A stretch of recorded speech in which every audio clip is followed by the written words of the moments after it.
हिंदू धर्म में अमावस्या तिथि को बेहद पवित्र और फलदायी माना गया है।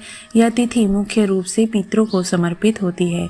मान्यता है कि अमावस्या के दिन पितर पृथ्वी पर आते हैं और अपने वंशजों से तर्पण, पिंडदान और श्रद्धा की अपेक्षा करते हैं। यही कारण है कि इस दिन किए गए स्नान, दान और पूजा पाठ का विशेष महत्व होता है। फाल्गुन मास की अमावस्या तो और भी खास मानी जाती है क्योंकि यह साल के अंतिम अमावस्या पर्वों में से एक होती है। आइए जानते हैं कि इस साल फाल्गुन मास की अमावस्या कब पड़ेगी। वैदिक पंचांग के अनुसार इस बार फाल्गुन अमावस्या 17 फरवरी को मनाई जाएगी। फाल्गुन माह अमावस्या तिथि की शुरुआत 16 फरवरी को शाम को 5:34 पर शुरू होगी। वहीं फाल्गुन माह अमावस्या तिथि का समापन 17 फरवरी को शाम को 5:30 पर होगा। इस दिन ब्रह्म मुहूर्त 5:16 से 6:07 तक का है। अमृत काल सुबह के 10:39 से दोपहर के 12:17 तक का है।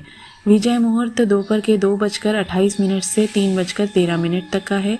गोधूली मुहूर्त शाम के 6:10 से 6:36 तक का है। इस वर्ष फाल्गुन अमावस्या इसलिए भी खास है क्योंकि इसी दिन साल का पहला सूर्य ग्रहण भी लग रहा है। 17 फरवरी 2026 को सूर्य ग्रहण शाम के 5:26 से लेकर 7:57 तक रहेगा। हालांकि यह ग्रहण भारत में दिखाई नहीं देगा, इसलिए धार्मिक दृष्टि से इसका कोई अशुभ प्रभाव मान्य नहीं होगा। ऐसे में भारत में रहने वाले श्रद्धालु बिना किसी संकोच के इस दिन स्नान, दान, पूजा और पितरों का तर्पण कर सकते हैं। हिंदू शास्त्रों के अनुसार फाल्गुन अमावस्या पितरों की पूजा के लिए सर्वोत्तम दिन माना गया है। इस दिन श्रद्धा और विधि विधान से तर्पण और पिंडदान करने पर पितर प्रसन्न होते हैं और परिवार को सुख समृद्धि का आशीर्वाद देते हैं। इसके साथ ही इस दिन पीपल के वृक्ष की पूजा का भी विशेष महत्व है। मान्यता है कि पीपल में भगवान विष्णु, शिव और ब्रह्मा का वास होता है। अमावस्या के दिन पीपल की जड़ में जल चढ़ाने और दीपक जलाने से माँ लक्ष्मी की कृपा प्राप्त होती है।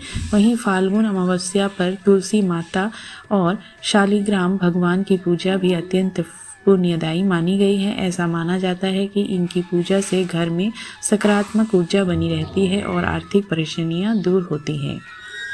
फाल्गुन अमावस्या की पूजा विधि।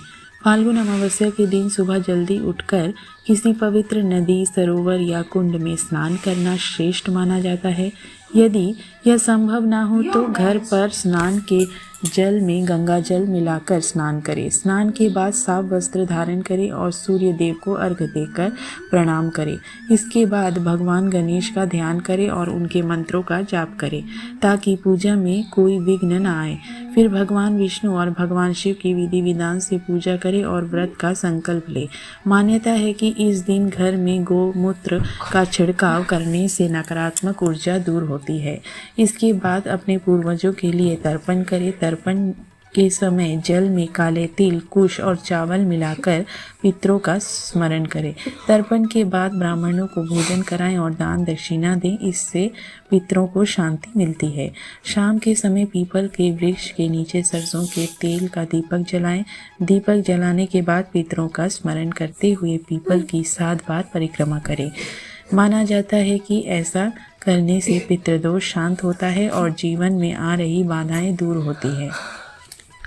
फाल्गुन अमावस्या पर किया गया स्नान और दान विशेष पुण्य देने वाला माना गया है। इस दिन अन्न, वस्त्र, तिल, गुड़, घी और धन का दान करने से न केवल पितर प्रसन्न होते हैं बल्कि व्यक्ति को भी शुभ फल प्राप्त होता है।